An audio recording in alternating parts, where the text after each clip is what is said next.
Hello, hello, hello, Reza. How are you today? I'm good, Shay. How you doing? I am doing very well. It is another episode of Future Forward. Yeah, and this one is another edition, another city edition episode. Yes. And this was your travel that you recently went to London and Turkey, Antalya and Kemer. And so that's what we're going to focus on this episode. I'm very interested because this is a part of the world that I don't know a lot about. And so very curious to hear what you're going to share. But Shay, before we jump in, I'm going to welcome our listeners. Thank you for our regular listeners. We continue to grow. A lot of folks listening to Future Forward, and welcome to our new listeners that have just joined us. Future Forward is uh, a conversation that Shay and I've been having for many years. That we've been talking about cities, and we so enjoyed those conversations over the 10 years at hot chocolate and multiple hot chocolates at Starbucks. Yes. And we decided, okay, let's do a podcast and let's talk about these things with other folks.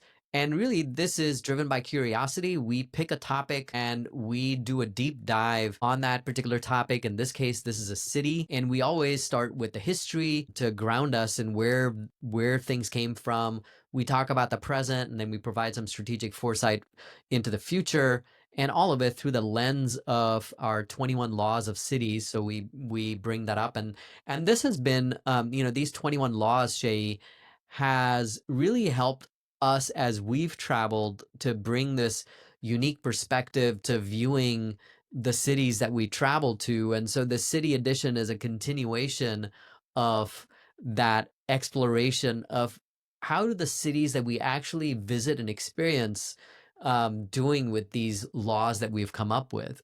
It's so true, Reza. It's made for our listeners. It doesn't make going to a city academic for us. It actually makes it more of the exploratory.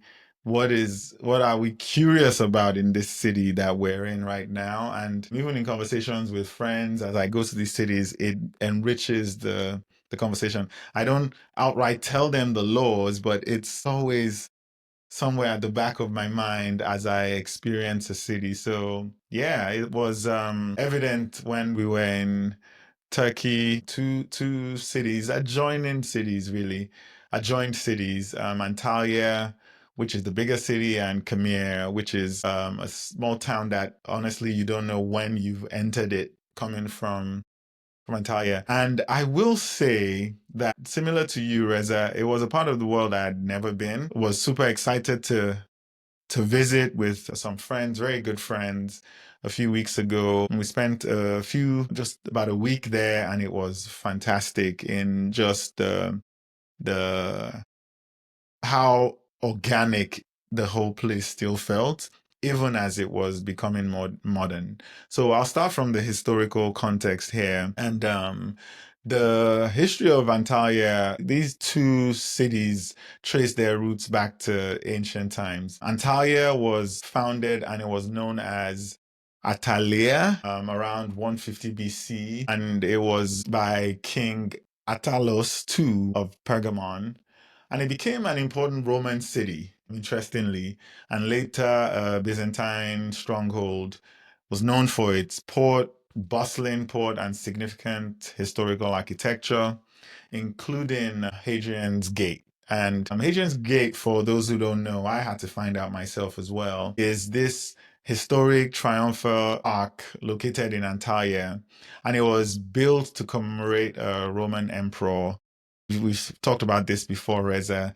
The significant buildings and the center of cities, or the most critical infrastructure in cities, actually come from historical cities anyway, come from the egos of the ruling class. And that was the comment that came to mind as I was learning about this. And it was built to commemorate the Roman emperor in his visit in 130 AD.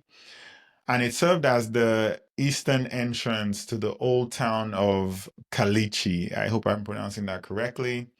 And it's still a prominent landmark in Antalya, known for its three arches, decorative marble columns, and it was part of the city walls incorporated into the gate as you entered into the city.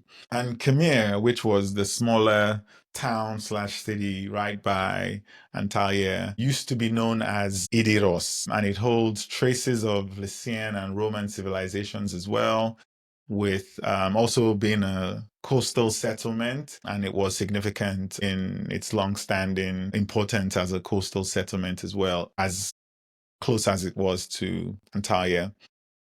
This coastal nature was quite useful for these towns and cities because that is where the business was happening. We've talked about this, that most cities, most big cities are either ecologically or economically tied to bodies of water, and these cities were no different back then. Had a population of about 2.6 million people, bustling bazaars and marketplaces. They had a lot of activity because it was port based, essentially, in historic times, but also in present times. So I'll pause here because there's a lot I can share about the present day situation in Antalya and Khmer. But that, I think, provides us a little bit more of the context around what these cities were back then. Yeah, fascinating. I just didn't imagine like a city of 2.6 million that I hadn't heard about, but it's a part of the world that we just don't know enough about. And Yep. so your historical threat that you brought on there about Hadrian's Gate, I know about Hadrian's Gate. I Yep. studied in history. I didn't know it had to do with Antalya. Poor memory on that. But like you said, these arches, these monuments, usually for the conquering or the ruling class, Yep. reminds me of the Gateway of India in Mumbai, which was built, to welcome King George when he came to visit Mumbai. Yeah.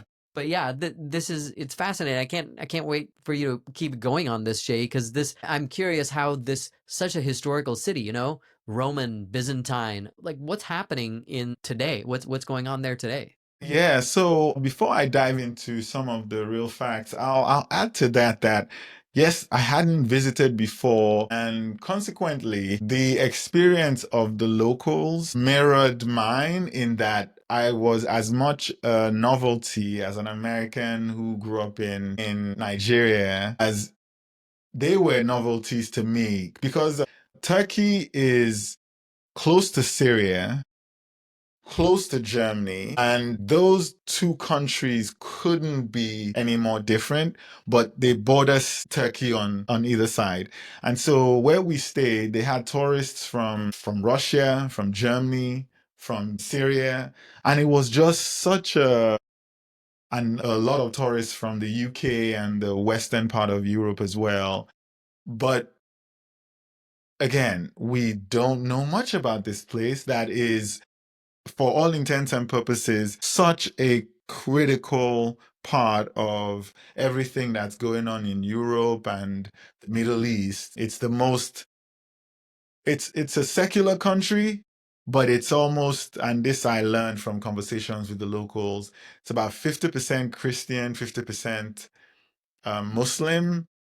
But for the most part, it is a secular country, even as people choose what religions they focus on. And we didn't visit in Istanbul. It's the most visited of the Turkish cities. And I'm so glad we visited a less known part of the country, but no less metropolitan, as I'll dive into here. So again, the population at some point has exceeded 2.6 million. Isn't the locals say it's not quite that right now? Mm.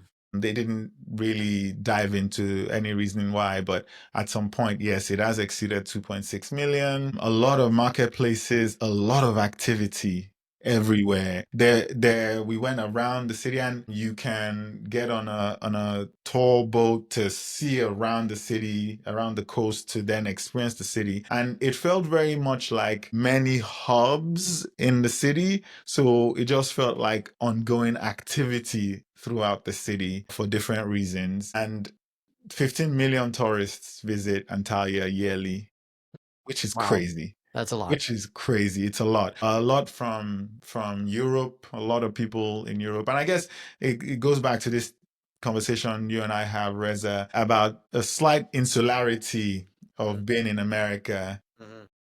You travel from Texas to California, it's 6 hours away. Sorry, from New York to California, it's 6 hours away, but you're still in the same country, even if things have changed a little bit. And so we almost pay as much attention to stuff going on in the US, less and less so to stuff going on outside of the US, especially in a place like Antalya, Turkey, because some of the locals told me my wife and I were numbers one and two of the 10 Americans they will probably see this year, which is Wow. just astonishing to me. Yeah, that's crazy. Yeah.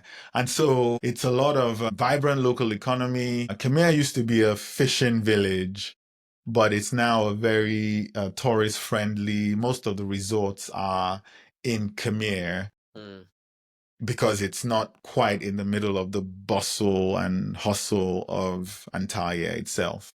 And so a lot of commercial, recreational activity, super vibrant local culture. Everywhere is a testament to Turkey in that sense. So they feel very proud of their local cultures, even as the modernization is going on. Multimodal transportation system, which was amazing for me to experience. You have trains, you have a tram system, not covering the whole city, but up to a certain point, and a lot of homes, low, medium, middle income housing in. And for those who watch on YouTube, I'll put some pictures up, but you have what I guess we would probably call brutalist architecture in the sense that it's brick buildings that go up a few floors, but there were so many of them, but almost always surrounded by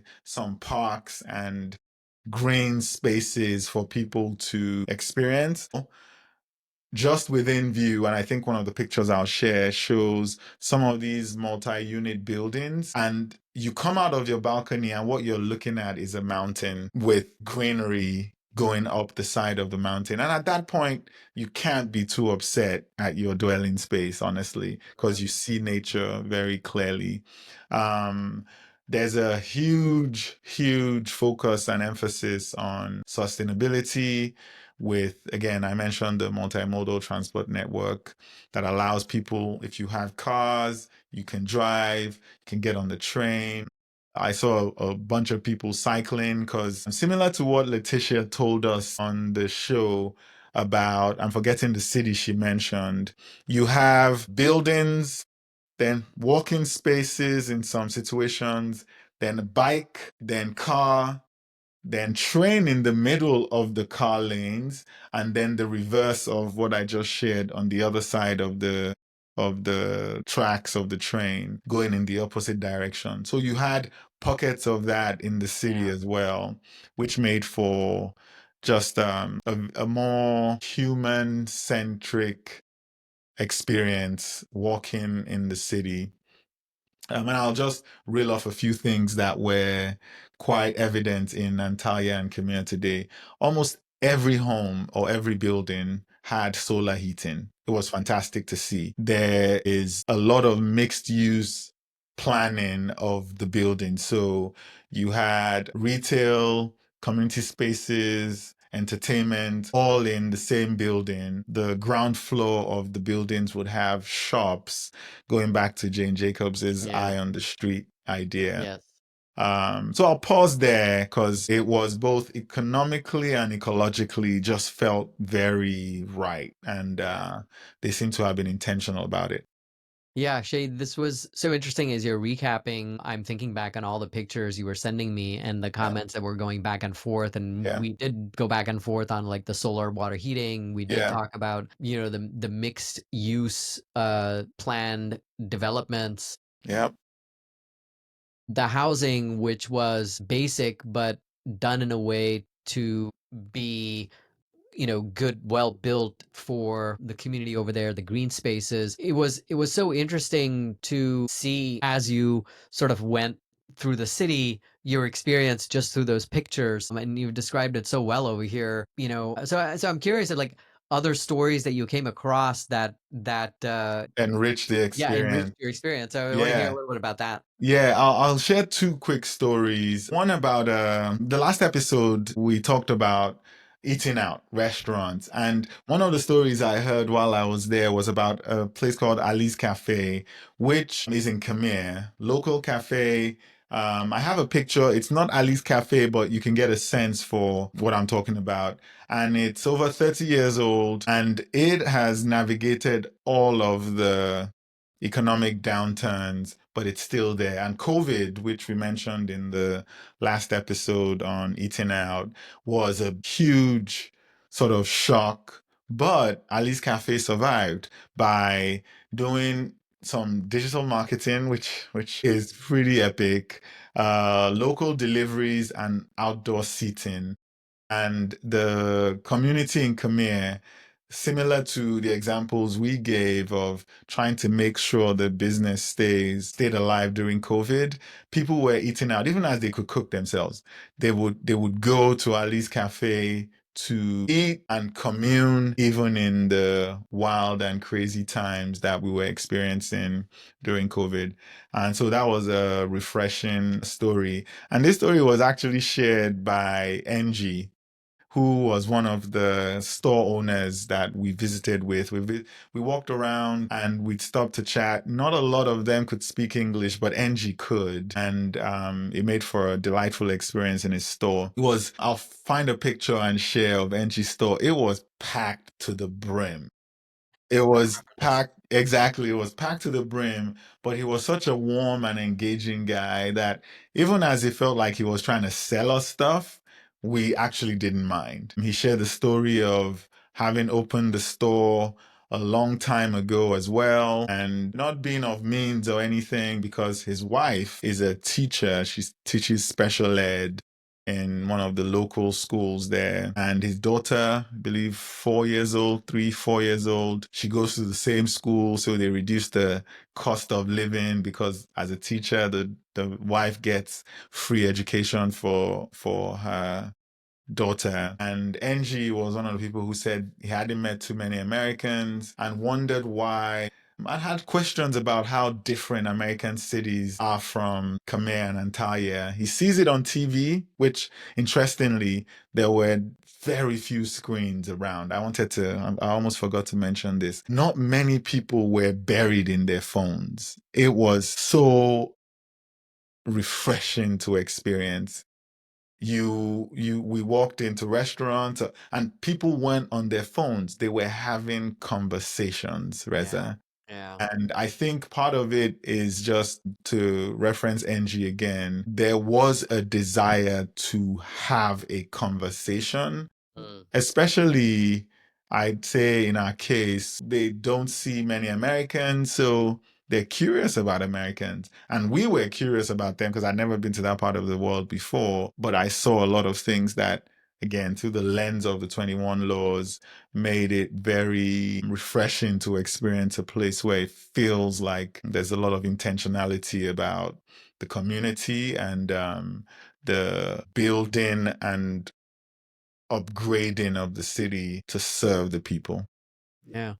That's great. I so enjoyed the story when you shared it with me because it was a sort of a testament to how a community is retaining that feeling of being together, the absence of screens, the desire to actually not just have a transaction with someone, but get to know someone as you're having a transaction. I think I talked about that Yes, in you the did. Mumbai episode, which is like such a different feeling of every transaction, no matter how simple it is, if you retain that humanity to it, it makes it a richer experience. Yep. And it sounds like that's what you had over there. Um, and this is what helps a city, thrive. It's those connections that helps you with that resilient emotional state that Chris Tamjidi brought up in that episode where we talked Yes. about resilience.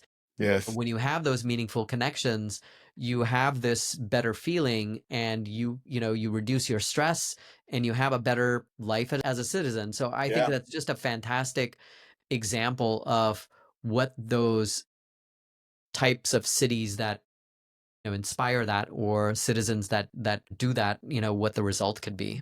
Yes, no, I totally agree. And again, I just mentioned we experience the city through the lens of the law. So there are three you've picked that Yeah. absolutely highlight the value of the laws, I'll say, but also it as a lens for experiencing places. Yeah. So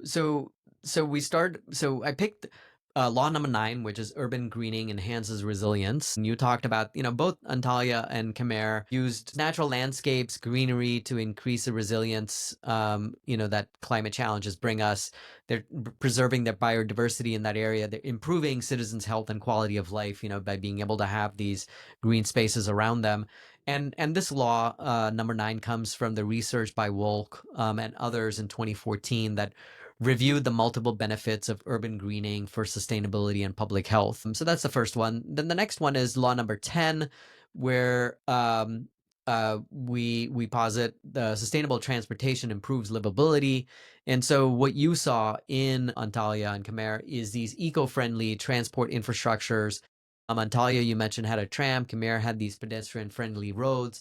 And so this is really enhancing that urban livability, that sustainability that city needs. And our research on this comes from Severo in 1998 that established this concept of a transit metropolis and its benefits for urban sustainability. So a critical part of how do you make a city more sustainable.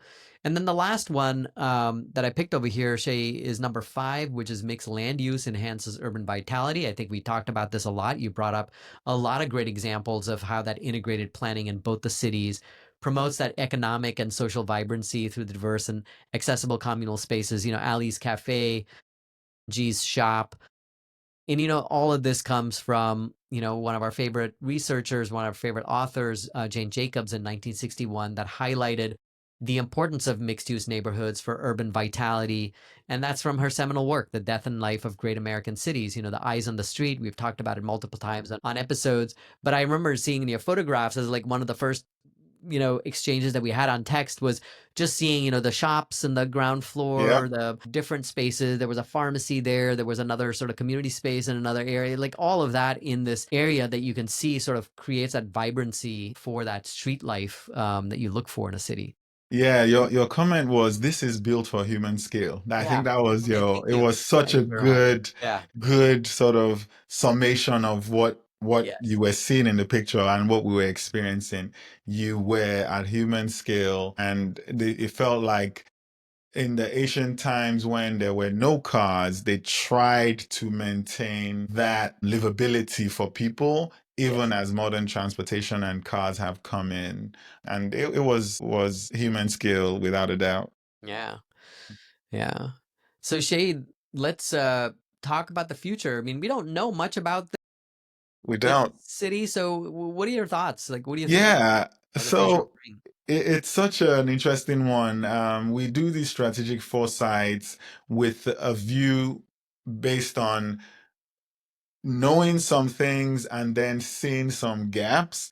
And truth be told, again, I was a tourist, was there for about a week or so, so I will not purport to decide what the future should look like for Antalya and Khmer, but I'll say they're doing a lot of things correct. Is maybe and if there's any suggestions I would have, it would be for this leadership and the people and the communities to just keep doing what they're doing. It's very friendly to outsiders while also still maintaining a strong cultural identity for itself. So the leadership of these two cities, towns, aim to become leading examples of sustainable urban development, with transportation being a key part of that. There are plans to expand green public transportation options with electric buses to replace some of the fossil fuel buses that currently exist,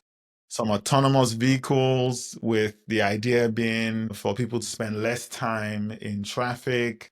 It'll be interesting to see how that goes, considering, as you and I know, cities that are not as more organic cities lend themselves to less less strict rules and logic, which is what robo taxis and electric robo taxis will need. So it'll be interesting to see how that plays out. But I say yes to the continued expansion of the multimodal forms of transportation. As I mentioned, a lot of solar heating. It was just astonishing to see every building Yeah. using solar to heat and power the modern conveniences that we all rely on. More of that obviously is expected. Lots of sunshine. Why don't we just use it for solar power and to serve people at all income levels in the city? They had a lot of mixed use development, again, leading to the vibrancy and vitality and blending residential, commercial, cultural,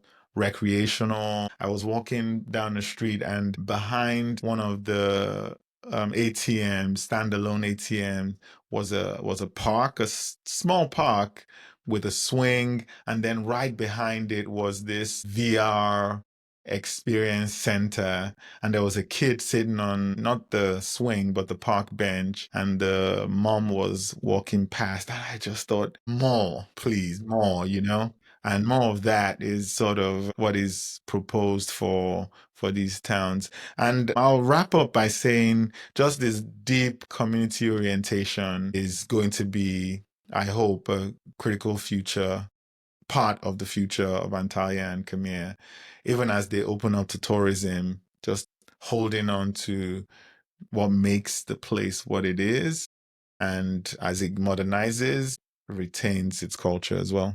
Yeah.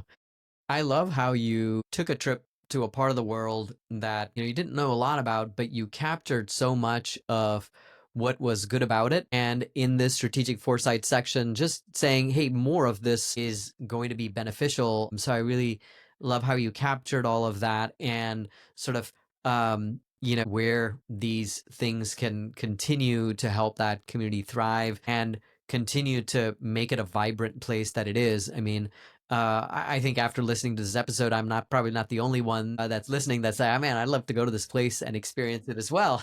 Yes, I hope so. Yeah, it's not, it's not just the history that you brought up in the start, which makes it a fascinating place, but it's also created a city that is working and thriving and is, with our 21 laws, we see some of these good practices around transportation, around greening, around mixed use in a way that On is energy helping that use. energy Yeah. use. I remember the text that you sent me so many pictures of these solar water heaters, and I was like, wow, this is unbelievable to see how much they're doubling down on what is a pretty not super high tech, but a very very low tech way of creating a sustainable advantage for themselves with what they have naturally. So just a fantastic episode, so interesting, Shay. So not on the typical path, like it's not London, it's not Mumbai, it's we talk about Chicago, we talk about Austin, but this is a very, thank you for doing this. This is so interesting. Thank you. No, I thoroughly enjoyed my time there, and going back and forth with you and sending the pictures, it was clear we had to do something. So Yeah. excited that we got to do it. And I hope our listeners enjoy it as well. Yeah. And, with that, Jay, a call to our listeners that, if you have been there, send us a mailbag on it. Or if you're curious about something about Antalya and or Khmer, please send that in. hello@futureforward.fm. We love to hear mailbags, not just on this topic, but any topic that you think is interesting. If you have another city that you live in, where you see this, the city doing this well, we'll choose that as an episode to do a little deep dive, a city edition as well. And as we always say, please rate and review, like and subscribe. We continue to grow with listeners all over the world. We have listeners in 25 countries. I love when I love saying that because It's it makes me amazing. happy Yeah. that we appeal to folks in multiple places. And so with that, Shay, we come to an end. Fantastic episode. Thanks for sharing. Thanks everyone for listening. And we can't wait to see you on the next one. Yes. Thank you. And bye for now. Bye.